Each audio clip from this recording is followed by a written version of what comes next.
Assalamualaikum warahmatullahi wabarakatuh.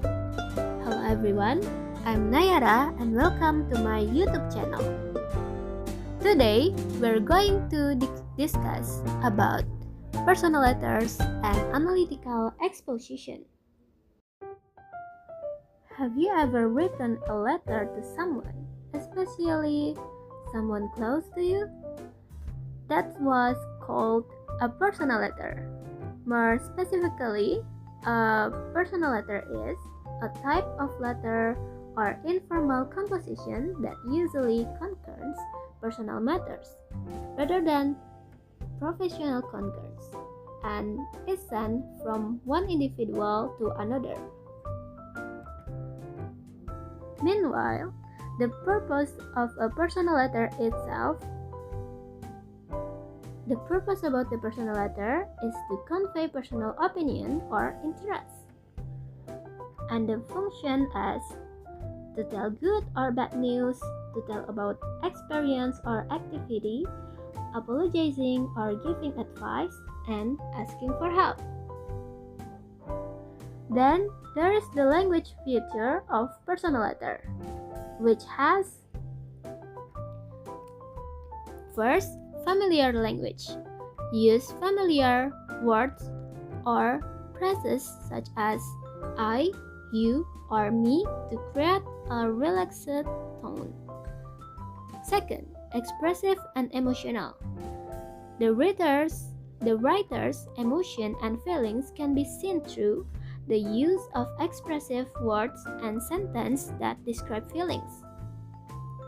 Third, intimacy. Add intimacy by using terms of endearment or referring to personal experience that only the sender and recipient of the letter understand. And next, openness to grammatical errors.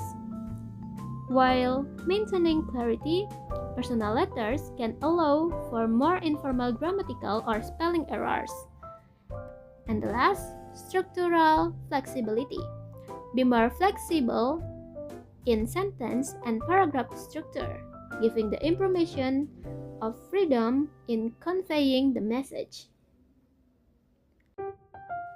The structure itself is divided into three parts: the heading, body, and closing. In the heading section, there are two parts: the address and date, which indicate the time and place the letter was written.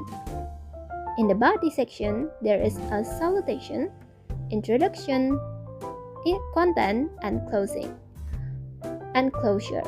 The salutation is like expressing greetings,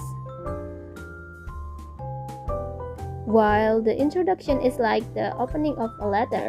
For example, how are you today? How was your day? And many things. Then there is the content of the letter. And finally, the closure, which is the writer's hope that the recipient will reply to the message immediately. The last part is the closing, which contains a complementary clause similar to a salutation, but at the end of the letter. For example, with love, best wishes, with honest, and the others, followed by the sender's signature. Finally, there is the postscript, which is an optional part of a personal letter, usually used for notes that the writer forgot to include in the main body of the letter. Let's next with the example of a personal letter. Okay, this is an example of a personal letter. Let's analyze this structure. In the section, there is the date and place, which means this is the section of heading.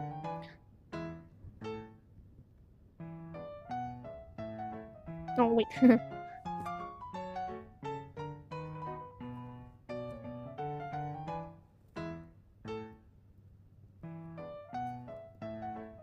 Date including. Next,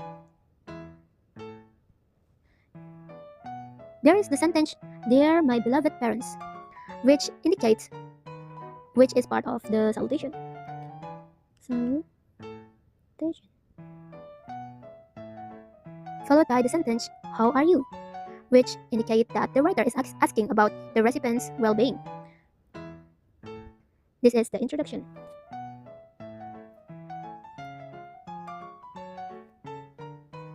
Introduction. The next part is the content.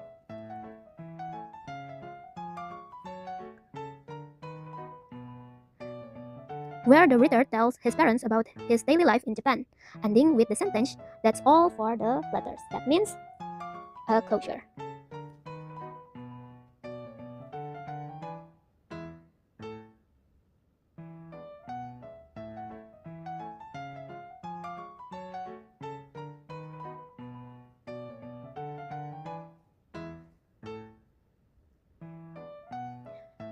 At the end of the letter, there is the press with love, which indicates a closing greeting or complimentary close.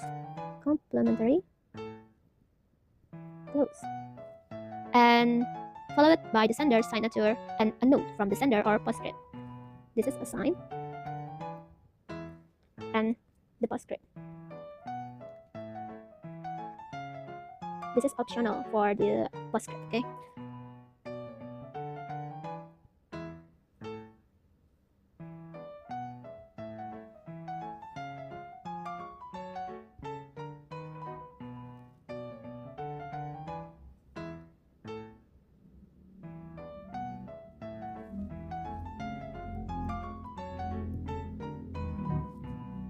Okay, let's next with the analytical exposition.